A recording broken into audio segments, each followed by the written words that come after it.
Salut à tous, on se retrouve dans une nouvelle vidéo et dans cette vidéo, on va analyser l'action Kering. Alors Kering, qu'est-ce que ça donne? Eh ben Kering, ça chute depuis plus d'un an maintenant, hein, même 3 ans.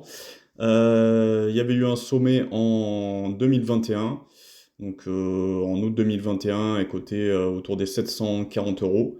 Et depuis, c'est la débandade, hein, concrètement, vous avez une perte sur Kering si vous avez investi au plus haut de 76%, hein, donc action qui cote autour des 1,73 euros aujourd'hui, notamment après ces résultats qui ont été mauvais, hein, enfin mauvais, on le verra après sur les fondamentaux, mais ouverture sur les 1,63 et on s'est rattrapé en fin de séance pour clôturer sur les 1,73. Donc on va découper la vidéo un peu comme d'habitude, hein. Première partie analyse technique de l'action, court terme, long terme, et ensuite on va aller sur les fondamentaux. Donc on attaque directement. Qu'est-ce qu'on peut se dire sur le court terme? Donc sur le court terme, vous voyez que Kering a baissé fortement, hein, depuis, si on prend depuis les plus hauts de cette année, donc vers le 14 février, on a perdu quand même 41%, donc ce qui est pas rien. Vous avez une action qui a gapé, donc ici on a un gap entre les 240, si on prend les mèches 242 et les 226, donc gap qui sera peut-être comblé, hein, elle a gapé plusieurs fois, hein, on voit qu'elle a gapé ici et le gap ici, donc une action très volatile. Sur le court terme, donc vous voyez qu'au niveau du RSI, on recommence à passer au-dessus des 30, donc on revient en territoire un peu plus positif, malgré le fait qu'on reste sous les 50.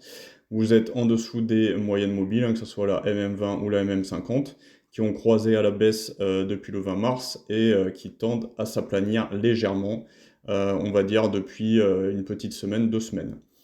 Au niveau des obliques, on peut tracer sur Kering quelque chose comme ceci. Donc vous voyez que vous avez cette oblique baissière ici. Si on se prend en dessous, hop, vous aviez cette oblique ici, donc qui a été cassée le 22 avril avec un petit retour sur le support des 1,61. Cette configuration me laisse penser qu'à court terme, on pourrait avoir peut-être quelque chose qui va nous faire comme ceci, donc peut-être une petite hésitation dans cette zone. Alors soit on va aller sur un rebond ici, avec une première étape, ça sera franchir cette oblique baissière. Pourquoi pas la traverser et aller là-dessus si on a un contexte qui s'améliore.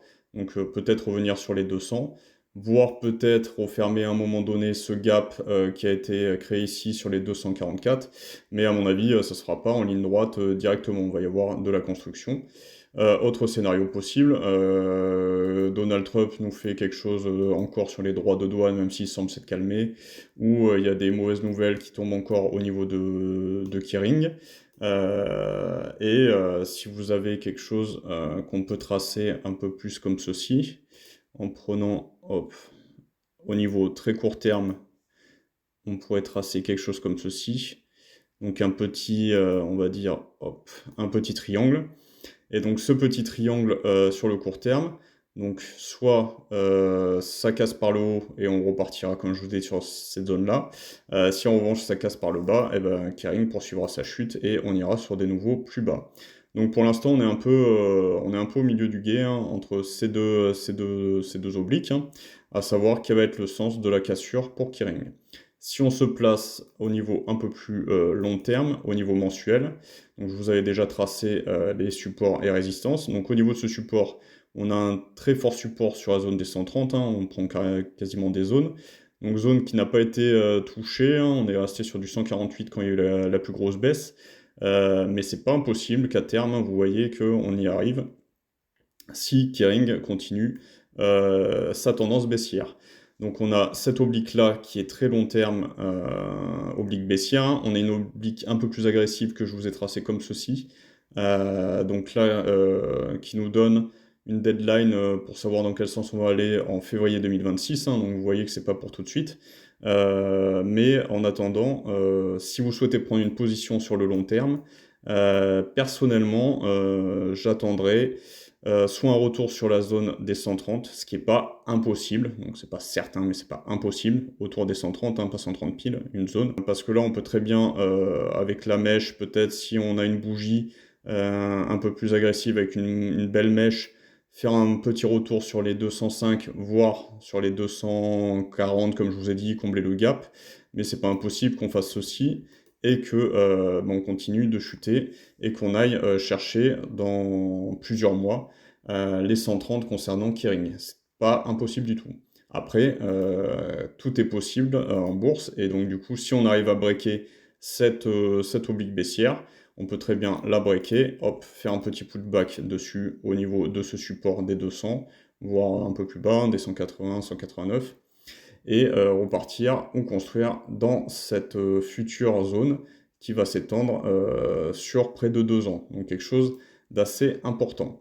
Voilà, donc vous voyez qu'il y a eu une énorme baisse, mais après ça s'explique aussi par des chiffres et un contexte géopolitique et mondial qui n'est pas au beau fixe concernant le luxe. Si on se penche un peu plus maintenant sur une analyse fondamentale de Kering, donc Kering au niveau du site Simply Wall Street, donc vous voyez qu'au niveau de la value, on est à un 4 sur 6, considéré comme sous-évalué par rapport à ses pairs et à son secteur d'activité.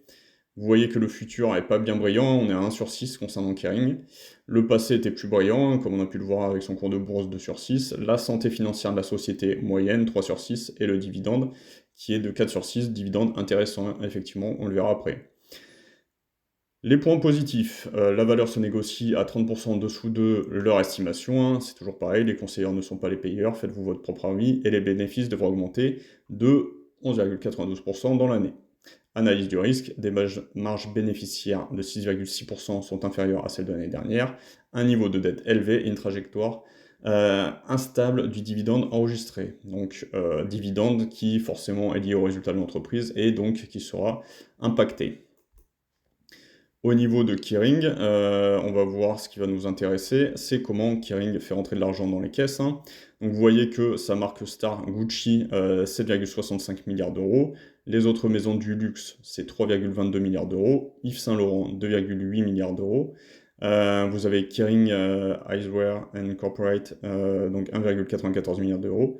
Et ensuite, vous avez Bottega pour 1,71 milliard d'euros. Ça génère un revenu pour la société de 17,41 milliards d'euros. À cela, on enlève le coût des ventes, les éliminations. Ça le fait une marge brute à 12,68 milliards d'euros pour la société. Vous avez les autres dépenses, les frais administratifs, charges non opérationnelles, etc. Ce qui fait un gain net pour la société de 1,13 milliard d'euros. Donc ça, c'est le premier point, la rentrée d'argent pour Kering. Donc Kering, ce que je voulais vous montrer également, c'est les résultats qui sont tombés hier. Donc vous voyez qu'actuellement, elle s'échange autour de 173 euros. Et ce que vous avez, Kering enregistre une chute de 14% de ses ventes au premier trimestre. Gucci continue à plomber les résultats. Donc vous avez cet article, hein, je vous mettrai le lien en description. Kering a annoncé mercredi une baisse plus importante que prévu de son chiffre d'affaires au premier trimestre, dernier épisode en date d'une série de résultats décevants pour le groupe de luxe, alors que sa marque phare, Gucci, peine à redresser la barre dans un contexte économique de plus en plus difficile. Donc vous voyez, le chiffre d'affaires du groupe sur ces 3 premiers mois de l'année s'est élevé à 3,88 milliards d'euros, soit 4,4 milliards de dollars, hein, enregistrant une baisse organique de 14% sur un an, ce qui est pas rien, hein, indiqué le groupe parisien. Ok, un consensus cité par HSBC anticipe une baisse de 9,7, donc on est quand même à 5 points de plus. Donc là, nous renforçons notre vigilance afin de faire face aux vents contraires macroéconomiques auxquels notre secteur est confronté. Donc ça, ce que je vous ai dit concernant le contexte géopolitique et le contexte mondial. Donc vous voyez, tout ça, je vous laisserai lire, hein, il n'y a pas de nouvelles qui sont folles concernant Kering, hein, c'est vraiment pour vous montrer la chute au niveau du chiffre d'affaires de Kering. Donc ce qui va nous intéresser ensuite, on va aller sur Investing, c'est un peu plus dans le détail. Vous voyez qu'on a quand même un BPA de 9,24, hein, un résultat net ici, un chiffre d'affaires ici, le PER 18,74 pour une boîte dans le luxe, c'est quand même assez faible, hein, ça a bien baissé.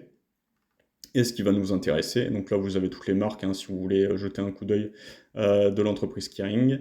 Vous avez les analystes qui conservent à 18, 5 qui vendent et 2 seulement sont à l'achat. Avec un potentiel haussier selon Investing de 203 euros. Donc ça, toujours pareil, à vous de vous faire votre propre avis, de ne pas suivre aveuglément les conseils.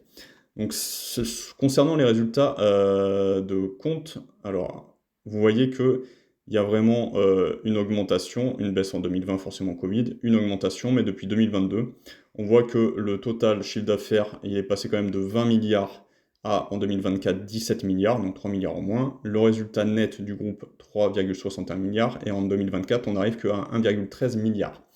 Donc on est quand même sur une pente bien descendante concernant Kering, et c'est encore plus criant au niveau trimestriel. Vous voyez qu'on peut tracer une flèche baissière concernant le chiffre d'affaires, mais aussi le résultat net. Donc ça s'explique aussi, cela explique la dégringolade au niveau de son cours de bourse. Il y a pas de miracle. Si on va un peu creuser au niveau du dividende de Kering. Donc Kering, forcément, vous le savez, j'imagine, verse un beau dividende. Je pense que le ratio de distribution est plus bon, je crois qu'on n'est pas sur les 150%, on est en dessous de 100%. Ça doit être en corrélation avec l'autre cours. Donc Kering, vous voyez qu'il verse des dividendes depuis de très nombreuses années, ça commence en 92, donc 32-33 ans, avec un ratio qui est quand même assez intéressant, donc vous voyez à chaque fois, vous avez le montant, le pourcentage par rapport au cours, et en 2025, donc 14 janvier 2025, premier acompte 2 euros, et le 5 mai, vous aurez un versement de 4 euros, donc ce qui fera versement annualisé de 6 euros, vous l'avez ici. Donc un rendement du dividende moyen à 3,43, moyenne du secteur 4,79, donc on est quand même en dessous. Donc si on résume au niveau de Kering, Kering, belle société, mais qui est en difficulté en ce moment, avec, comme on l'a vu, des résultats nets qui sont en descente, un chiffre d'affaires qui est en descente, sa marque phare Gucci qui a eu des mauvais résultats, comme on a pu le voir, une baisse de 14% au niveau de Kering, mais je crois que Gucci c'est même une baisse de 25% de ses résultats toute seule. Donc si vous souhaitez prendre position sur cette action, je vous dirais, en revenant, hop, juste pour terminer, sur un graphique long terme, euh, à titre personnel, voilà, c'est toujours pareil, faites-vous votre propre avis, vous n'êtes pas des moutons. J'attendrai personnellement de voir comment on va évoluer, et notamment, avant de prendre position, d'avoir le franchissement de cette oblique baissière. Je pense que vu le contexte, on peut avoir un retour dans cette zone, au niveau des 200, peut-être 230, 240 si ça monte fort d'un coup. Mais je ne serais pas étonné qu'on aille chercher la zone des 130, 140, entre 140 et 130. C'est pas impossible. Après, le marché me donnera peut-être tort, tout est possible. Mais quand on a cette tendance baissière-là, je pense qu'il ne faut pas se précipiter et que malgré le fait que Kering est coté à un moment donné plus de 700 euros, il y a des fondamentaux derrière qui font que le groupe a lourdement chuté. Et tant qu'il n'y a pas une petite reprise en vue et un contexte économique plus stable, avec une reprise au niveau des US et de la Chine, je pense qu'on pourrait avoir le cours de Kering aller un peu plus bas. Voilà, j'espère que vous avez aimé cette vidéo. N'hésitez pas à liker, à vous abonner surtout. Merci à ceux qui sont abonnés, merci à ceux qui vont s'abonner. Je vous souhaite un bon week-end, prenez soin de vous. Je vous dis à plus dans une prochaine vidéo. Ciao!